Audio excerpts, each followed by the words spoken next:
बाख्रा पाल्ने सोचमा हुनुहुन्छ, तपाईँ नयाँ किसान हुनुहुन्छ भने यो भिडियो अन्तसम्म हेर्नुहोला।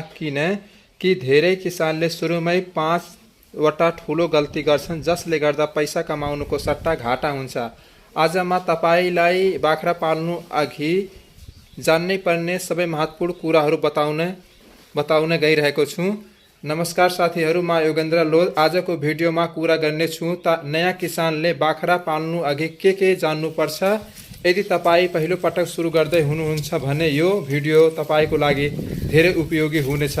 अहिले धेरै किसानहरू के गर्छन् भने कुनै पनि जानकारी बिना बजारबाट बाख्रा किनेर ल्याउँछन् अथवा ट्रेडरबाट पनि सिधै मगाउँछन्। तर केही दिनमै समस्या आउँछ, रोग लाग्छ, खाना दाना मिल्दैन, कति बेला दाना दिने, कति बेला घाँस खुवाउने, सुक्खा चारा कति बेला दिने, केही पनि मिलेको हुँदैन।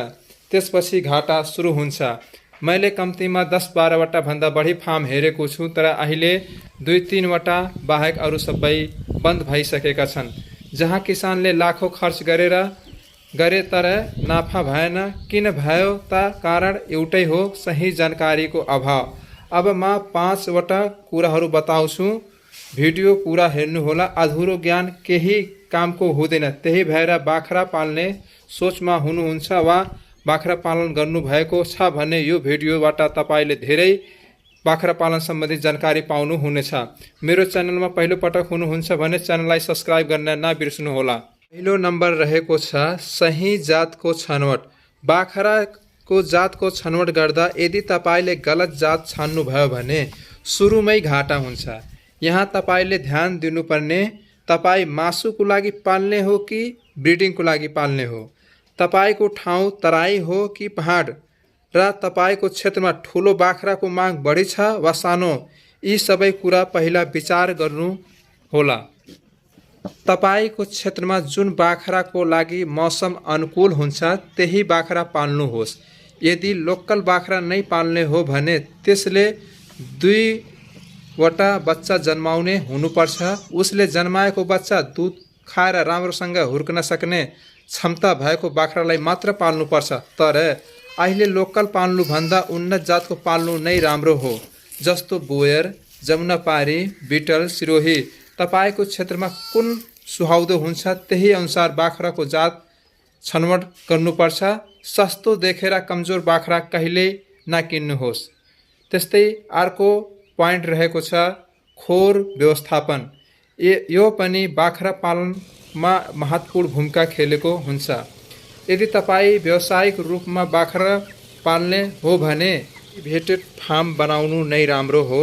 जमिनभन्दा कम्तीमा 5 फिटको हाइटमा बनाउनुपर्छ। खोरमा हावाको आवत जावत राम्रो हुनुपर्छ। खोरमा पानी नजम्ने किसिमको बनाउनुपर्छ। खोर एलिभेटेड भएपछि बाख्राले गरेको दिशा पिसाब सबै तल आउँछ, जसले गर्दा खोर सुक्खा हुन्छ, अमोनिया ग्यास पनि बन्न पाउँदैन। यस्तो खोरबाट विभिन्न किसिमको रोगहरूबाट बचाउन सकिन्छ र बाख्रा स्वस्थ हुन्छ। यदि खोर राम्रो छैन भने रोग लाग्ने, बाख्रा कमजोर हुने, औषधिको खर्च बढी हुने आदि समस्याहरू आउँछन्।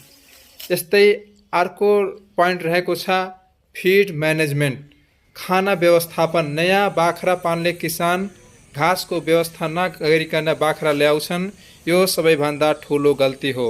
बाख्रा पाल्ने सोचमा हुनुहुन्छ भने 3 महिना अगाडि नै घाँस बाख्राको लागि लगाउनुपर्छ। बाख्राले हरियो घाँस, सुक्खा चारा, दाना सन्तुलित मात्रामा खान पाए भने बाख्रा स्वस्थ, त्यसको वृद्धि विकास राम्रो हुन्छ। बाख्रालाई दिनमा 3 पटक खाना खुवाउनुपर्छ, सफा पानी दिनुपर्छ। तपाईँ बाख्रा पाल्ने सोचमा हुनुहुन्छ भने पहिला घाँसको व्यवस्था गर्नुहोस्, त्यसपछि मात्र बाख्रा ल्याउने गर्नुहोला। घाँसको व्यवस्था नगरिकन बाख्रा ल्याइयो भने बाख्राले पेटभरि खाना नखाएपछि बाख्रा दुब्लाउँदै जान्छ र नयाँ किसानले बाख्रा पालनमा बेकार हो भनेर पाल्न छोड्छ। नयाँ किसानहरू पनि केही गल्ती गर्छन्, एकैचोटि धेरै दाना दिन्छन्, यसले रोग निम्ति आउँछ। नम्बर रहेको छ बजार र नाफा। बाख्रा पालनमा यसको पनि महत्त्वपूर्ण भूमिका खेलेको हुन्छ। सुरु गर्नुभन्दा अगाडि तपाईले उत्पादन गरेको खसी, बोका, बाख्रा कहाँ बेच्ने हो यसको बारेमा पनि ध्यान दिनुहोला। तपाईको क्षेत्रमा यदि मुस्लिमहरूको सङ्ख्या धेरै छ भने बधिया बनाएर बेच्दा राम्रो आम्दानी लिन सक्नुहुन्छ, किनभने यिनीहरू बकरिदको बेला बढी माग हुन्छ। कहाँ बेच्ने, व्यापारीहरूलाई बेच्ने वा दसैँमा बेच्ने, यी सबै कुराको बारेमा राम्रो अध्ययन गरेर मात्र बाख्रा पालन व्यवसायमा आउनुहोला। बकरिद र दसैँमा बोकाको सही समयमा बेच्नुभयो भने राम्रो नाफा हुन्छ। त्यस्तै अर्को पोइन्ट रहेको छ रोगबाट बचाउने। यसको बारेमा ज्ञान छैन भने तपाईँ बाख्रा पालनमा कहिले पनि सफलता प्राप्त गर्न सक्नुहुन्न।